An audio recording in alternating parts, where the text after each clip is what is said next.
भारतीय कॉरपोरेट जगत में एक बार फिर बड़ा धमाका हुआ है। वरिष्ठ पत्रकार अनिरुद्ध बहल की अगुवाई वाली वेबसाइट कोबरा पोस्ट ने एक नई जांच रिपोर्ट जारी की जिसने पूरा बिजनेस जगत हिला दिया। कोबरा पोस्ट की रिपोर्ट में दावा किया गया कि अनिल धीरूभाई अंबानी ग्रुप यानी एडीए ग्रुप ने पब्लिक सेक्टर बैंकों और निवेशकों से करीब 41,000 करोड़ रुपए की राशि गलत तरीके से निकालकर अपने प्रमोटर ग्रुप की कंपनियों में ट्रांसफर की है। बहल की अगुवाई वाली वेबसाइट कोबरा पोस्ट ने एक धमाकेदार प्रेस कॉन्फ्रेंस की जिसमें लूटवाला कैसे भारतीय बिजनेस भारतीयों को लूट रहे हैं नामक एक सीरीज नुमा दावा किया गया। रिपोर्ट में अनिल धीरूभाई अंबानी ग्रुप पर करीब 41,000 करोड़ रुपए के फ्रॉड का आरोप लगाया गया है। इसमें 28,874 करोड़ रुपए के बैंक लोन, आईपीओ फंड्स और बॉन्ड्स को कथित तौर पर शेल कंपनियों के जरिए प्रमोटर ग्रुप में ट्रांसफर करने का दावा किया गया, लेकिन इससे पहले ही रिलायंस ग्रुप ने इसे एक पुरानी विकृत जानकारी का पुनरावृत्ति बताते हुए खारिज कर दिया। मामला क्या है, क्यों उछला, दोनों पक्षों के दावे क्या हैं, तथ्य क्या हैं और कोर्ट्स क्या दिए गए, इन सब के साथ हम गहराई में उतरते हैं इस रिपोर्ट में। नमस्कार, आप देख रहे हैं बिस्तक, मैं हूं आपके साथ अरुणिमा द्विवेदी।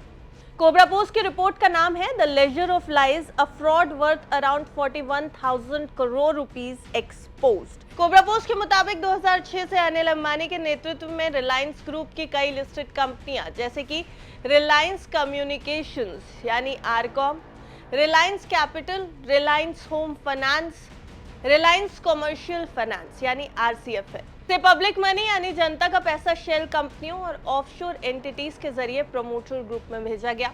रिपोर्ट कहती है कि लगभग 28,874 करोड़ रुपए देश के अंदर से बैंकों, आईपीओज और बॉन्ड्स के जरिए उठाए गए और करीब 1.53 बिलियन यूएस डॉलर्स यानी 13,047 करोड़ रुपए विदेशों से डॉजी चैनल्स के जरिए भारत लाए गए। यानी कुल मिलाकर 41,921 करोड़ रुपए का कथित फाइनेंशियल फ्रॉड हुआ। रिपोर्ट के मुताबिक ये मल्टी लेयर्ड रूटिंग का खेल था, मतलब बैंकों से लोन लेकर पैसा अपनी ही सब्सिडियरी कंपनियों को भेजा गया, वहां से डिबेंचर या प्रेफरेंस शेयर्स के नाम पर पैसा प्रमोटर ग्रुप तक पहुंचाया गया और आखिर में उसे राइट ऑफ कर दिया गया। कुछ एग्जाम्पल्स जो कोबरा पोस्ट ने कोट किए वो है, रिलायंस होम फाइनेंस ने 2016 से 2019 के बीच 49 कंपनियों को 7,965 करोड़ रुपए के लोन दिए जो बाद में 14 एडीए ग्रुप की कंपनियों में वापस चले गए। रिलायंस कमर्शियल फाइनेंस ने 27 कंपनियों को 4,989 करोड़ रुपए, आरकॉम ने 2008 में $20 मिलियन का लोन 10 मिलियन हैंडसेट्स खरीदने के नाम पर दिया, लेकिन पैसा इटली से लग्जरी यॉट खरीदने में खर्च हुआ। कस्टम्स ने बाद में वो यॉट जब्त की, लेकिन केस वापस ले लिया गया। रिपोर्ट के मुताबिक 26 ऑफशोर शेल कंपनियों का इस्तेमाल हुआ है। British virgin island, surprise, Mauritius और जर्सी जैसी जगहों पर बनी फर्म्स जैसे टैंजनाइट होल्डिंग्स लिमिटेड और बैटिस्ट अनलिमिटेड, जबकि भारत में A1 कम्युनिकेशन सर्विसेज और ब्लैकस्टोन कॉर्पोरेट सर्विसेज जैसी कंपनियां शामिल थी। इन कंपनियों के नाम कई बार बदले गए ताकि ट्रेल ट्रैक ना हो सके। 25 से ज्यादा एंटिटी को मिलाकर 6 प्रमोटर कंपनियों में मर्ज किया गया और फिर एडिको वेंचर्स में समा गई। अब कोबरा पोस्ट का दावा है कि इस फंड डाइवर्जन का नतीजा ये हुआ कि एडीए ग्रुप की 6 कंपनियां दिवालिया हो गई। 9 कंपनियों पर 1,78,491 करोड़ रुपए का अनपेड लोन बाकी है। निवेशकों को हुआ नुकसान करीब 1,61,000 करोड़ रुपए यानी पब्लिक मनी का कुल नुकसान 3,38,000 करोड़ तक का है।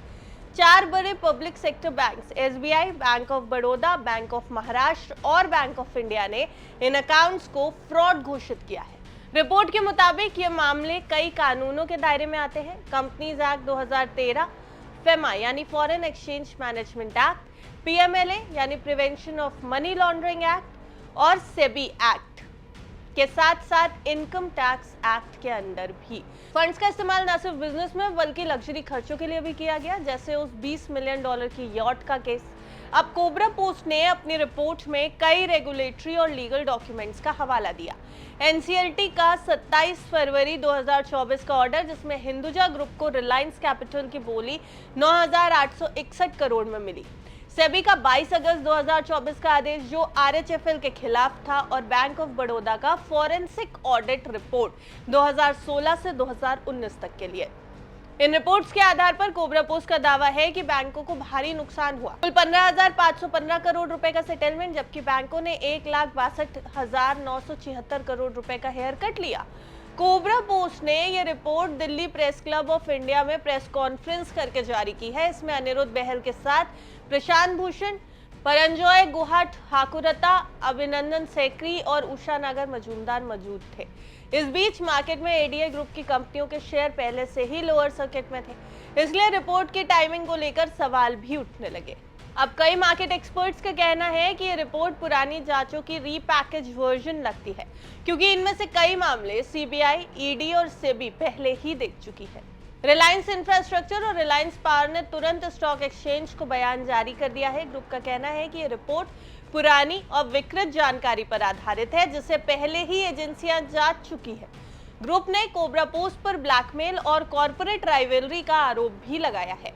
उनका कहना है कि ये एक डिसइंफॉर्मेशन कैंपेन है, जिससे एडीए ग्रुप के स्टॉक्स को गिराया जा सके और उनकी महंगी एसेट्स जैसे कि बीएसईएस लिमिटेड, जो कि दिल्ली में है, मुंबई मेट्रो प्रोजेक्ट और रोसा पावर प्रोजेक्ट के कम दाम में हड़पा जा सके।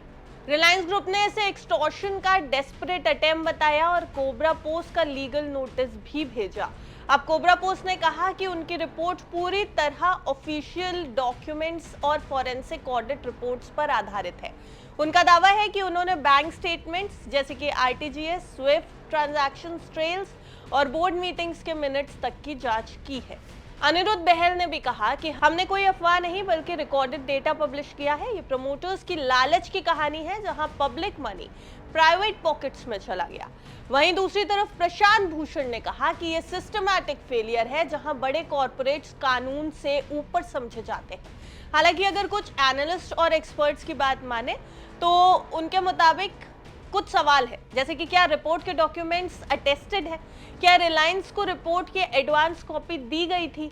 अब कोबरा पोस्ट का कहना है कि हाँ, लेकिन ग्रुप ने राइट ऑफ रिप्लाई से इनकार कर दिया। दोनों पक्षों के प्रमुख कोट्स भी आपको चलिए बताते चलते हैं, जो इस मामले को थोड़ा और समझने में मदद करेंगे। कोबरा पोस्ट के अनिरुद्ध बहल का कहना है कि प्रमोटर्स के पब्लिक मनी का प्राइवेट पॉकेट्स में पहुंचना। वहीं रिलायंस ग्रुप का बयान है कि ये एक डिसइंफॉर्मेशन कैंपेन है, ताकि स्टॉक प्राइस गिरकर हमारी एसेट्स हथियाई जा सके। No new sunlight, just moonlight, सब कुछ पुराना मामला है। वहीं प्रशांत भूषण कह रहे हैं कि ये कॉर्पोरेट लूट का क्लासिक केस है, जहां रेगुलेटर्स सोते रहे हैं। अब रिपोर्ट सामने आने के बाद सबसे बड़ा सवाल यही उठा कि क्या ये नई जांच है या पुराने केसों का रीपैकेज, क्योंकि सीबीआई, ईडी और सेबी पहले ही inter corporate loan, ECB violation और प्रमोटर लोन ट्रेल्स जैसे मामलों की जांच कर चुकी है। अब देखना यह है कि कोबरा पोस्ट के दावे आखिर कितने नए सबूतों पर आधारित है और क्या यह रिपोर्ट एजेंसियों को नए एक्शन की ओर ढकेल पाएगी। कोबरा पोस्ट का प्रेस कॉन्फ्रेंस जरूर धमाकेदार कहा जा रहा है। बड़े आंकड़े सामने आए, बड़े नाम सामने आए और एक भावनात्मक अपील भी की गई, लेकिन असली कसौटी सबूतों की होगी। अगर कोबरा पोस्ट अपने डॉक्यूमेंट्स और ट्रांजैक्शन डिटेल्स पब्लिक करता है तो ये केस देश के कॉर्पोरेट फ्रॉड्स की दिशा बदल सकता है, वरना ये पुराने आरोपों का नया कोलाज ही बनकर रह जाएगा। एक बात तो तय है, इस पूरे विवाद ने एक बार फिर ये सवाल उठा दिया है कि भारतीय कॉर्पोरेट सिस्टम में ट्रांसपेरेंसी यानी पारदर्शिता और जवाबदेही की भूख अब बढ़ चुकी है। फिलहाल कोबरा पोस्ट और रिलायंस दोनों अपने अपने स्टैंड पर डटे हुए हैं। जांच एजेंसियों का अगला कदम क्या होगा, क्या ये आरोप सबूतों में साबित होंगे, इस पर नजर अब पूरे देश की है। आपको क्या लगता है इस पूरे मामले को जो हमने आपके सामने रखा है, इस पर आपकी क्या राय है, कमेंट बॉक्स में जरूर बताएं और देखते रहें बस तक।